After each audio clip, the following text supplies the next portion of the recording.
3 মাস, তারপরে Mohammad ইউনূসের game over. কখনো লাফাচ্ছেন, কখনো দৌড়াচ্ছেন, আবার কখনো চিৎকার চেঁচামেচি করছেন, বলছেন আজগবি সব কথা, দিচ্ছেন নানা বিভ্রান্তিকর তথ্য। বাংলাদেশ থাকবে না, থাকবে না বাংলাদেশ, এই বুঝি বাংলাদেশ থেকে হারিয়ে গেল চট্টগ্রাম। আজ আমি চিৎকার করব না, আজ আমি রেগে কথা বলবো না, আমি অভিমান করেছি, এমন উদ্ভট কথার মাধ্যমে অনবরত বিভ্রান্তিকর তথ্য ও গুজবের জন্ম দিয়ে চলেছেন ভারতীয় টেলিভিশন চ্যানেল রিপাবলিক বাংলার senior editor head of import হিসেবে কর্মরত ময়ূক রঞ্জক ঘোষ। বাংলাদেশে তিনি উম্মাদ উপাধি পেয়েছেন, এবার ভারতেই কৃষকেরা তার উপর খেপেছে। তারা মনে করছেন তার এই উন্মাদনার কারণে বাংলাদেশের বাজার হাতছাড়া হয়েছে ভারতীয় কৃষকদের।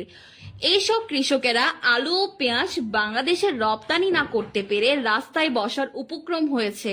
ইতিহাস বলছে ভারতের কৃষকেরা তাদের উৎপাদিত পণ্যের ন্যায্য মূল্য না পেয়ে আত্মহত্যার মতো ঘটনা ঘটিয়েছে বহুবার। এবার বাংলাদেশ ভারতের বাজার থেকে মুখ ফিরিয়ে নেওয়ার কারণে না খেয়ে মরার উপক্রম হয়েছে কৃষকদের। তাই ভারত জুড়ে নানাভাবে কৃষকেরা এর প্রতিবাদ জানাচ্ছেন। পণ্য রপ্তানি করতে না পেরে ভারতের কৃষকদের মধ্যে চরম অসন্তুষ্ট দেখা দিয়েছে। ভারতের পশ্চিমবঙ্গ এবং মহারাষ্ট্র সহ বিভিন্ন প্রদেশের কৃষকেরা তাদের উৎপাদিত পণ্যের ন্যায্য মূল্য না পাওয়ার কারণে বিক্ষোভ প্রকাশ করছেন। এর আগে দিনাজপুর থেকে হিলিস্থল বন্দর দিয়ে আলু রপ্তানি বন্ধ করে দিয়েছে।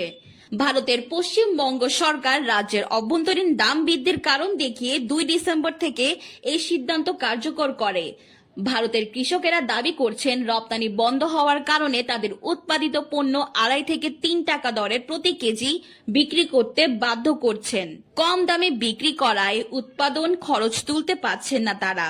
রাস্তায় আলু এবং পেঁয়াজ ফেলে প্রতিবাদ করছেন কৃষকেরা। এই সময় ভারতীয় এক কৃষক বস্তা ভর্তি আলু ময়ূক রঞ্জক ঘোষের বাড়ির সামনে ফেলে সাংবাদিকদের সামনে বলেন, বাংলাদেশ আমদানি বন্ধ করায় আলু আমাদের 2-3 টাকা করে বিক্রি করতে হচ্ছে, ফলে এই আলু আমাদের রাস্তায় ফেলে দেওয়ার ছাড়া আর কোনো উপায় নেই। আর এসবের জন্য রিপাবলিক টিভির ময়ূক ও বিজেপি নেতা শুভেন্দ্র অধিকারী দায়ী। অন্যদিকে বাংলাদেশ মোটামুটি স্বস্তিতে রয়েছে। নিজেদের উৎপাদিত পণ্যের সাথে আলু ও পেঁয়াজের মতো সবজি আমদানি একক উৎস দেশের উপর নির্ভর না করে বিকল্প দেশে আমদানি করছেন বাংলাদেশ। বাংলাদেশ এখন পাকিস্তান ও চীন থেকেও পেঁয়াজ আমদানি করছে। সরকারের এই সিদ্ধান্তের ফলে বাংলাদেশের স্থিতিশীলতা বজায় থাকবে বলে আশা করা যাচ্ছে।